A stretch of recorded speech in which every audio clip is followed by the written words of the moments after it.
San Francisco crime statistics compare favorably to other major U.S. cities on the surface, but one expert argues the city's numbers have covered up a problem for over a decade.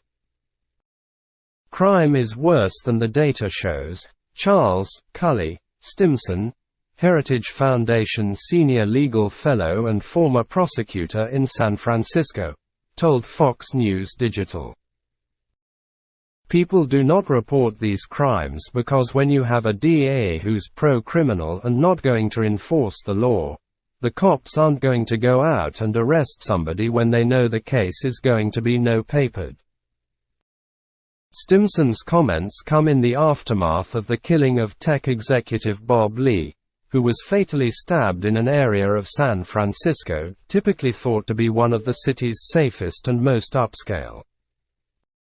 The shocking murder brought San Francisco's crime situation back into the national spotlight, with the city earning scorn from critics such as Elon Musk, who opined after the killing that San Francisco's violent crime problem is horrific. The high-profile crime and Musk's comments sparked widespread discussion of San Francisco's crime problem, with many pointing out that the Twitter CEO's argument doesn't align with statistics. San Francisco is close to the bottom of the list of major cities, with 6.9 homicides per 100,000 people, one article from ABC7 said, citing FBI and San Francisco police data. The data, reviewed by Fox News Digital, does show San Francisco coming in at a lower homicide rate than other major cities, with its murder rate checking in below St. Louis, Detroit, Philadelphia, Milwaukee, Atlanta, Chicago, Oakland, Minneapolis, Houston, Miami, Los Angeles, Austin and Washington, D.C. Other forms of violent crime such as rapes and assaults have also remained relatively stable in San Francisco over the last 4 years, the data shows, while murders have ticked up slightly. Property crimes, on the other hand, have risen sharply since 2019. But, according to Stimson, going back further paints a clearer picture of the problem that has recently plagued San Francisco. The first problem, according to Stimson, was the election of a Soros-backed DA with a reputation as soft of crime. Stimson was referring to former San Francisco District Attorney George Gascon, who served in that role from January 2011 until October 2019. Stimson argued that Gascon's term ushered in a new era of rising crime in San Francisco, which had been experiencing nearly 2 decades of tumbling crime rates at the same time as many other major cities across the country. Stimson argued that as Gascon's policies started to take hold in the city, crime started to rise around 2015 and 2016. The city's residents got no reprieve from the problem when Gascon left office, thanks to similar policies of former District Attorney Chesa Boudin from January 2020 until he was recalled in July 2022. Those policies include not prosecuting any misdemeanors, watering down most felonies to misdemeanors, not asking for long prison sentences even for people who are convicted of the worst crimes, never asking for bail, Stimson said. Citing FBI and Justice Department data, Stimson pointed out that in the 5 years before Gascon took office in 2011, there were 757 reported rapes, an average of 151 per year, in San Francisco. But in Gascon's last 5 years in office, the city had a total of 1,731 reported rapes, or 346 per year. You always know with rape, the number of people actually raped is much higher than the number of people who report that they were raped, Stimson said.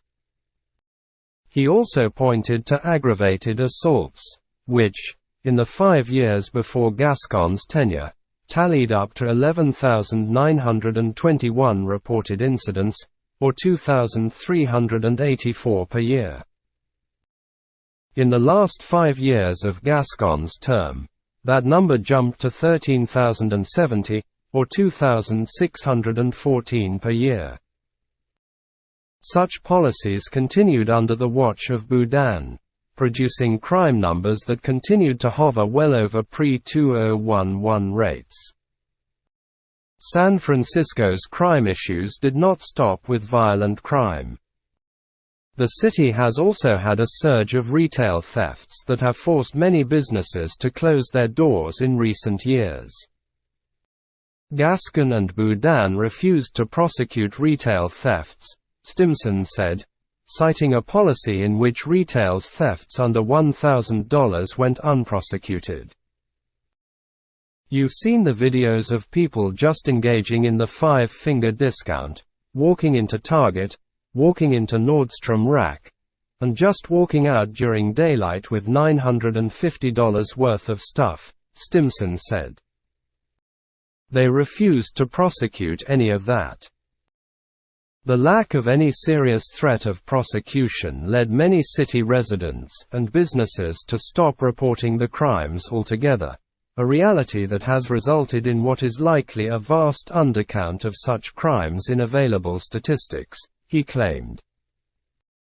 Dozens of Walgreens just up and left, and they said publicly the reason they're leaving is because the rampant theft, Stimson said. Their employees were in danger. Other stores just shuttered in San Francisco, which obviously deprives a lot of the inner-city residents a place to buy their groceries and other necessary items.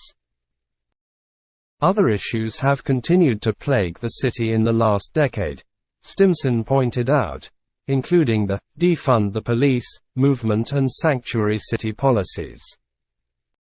In San Francisco, in particular, you have a sanctuary city problem, Stimson said. City leaders refuse to cooperate with ICE, refuse to turn over people who have been convicted and sentenced to state prison. But with Boudin being recalled from office, Stimson expressed optimism things could begin to turn around for the city, though he cautioned that any changes will take time to reverse the damage done over the last decade. There is hopefully a better ending to this story, Stimson said. They're starting to arrest people.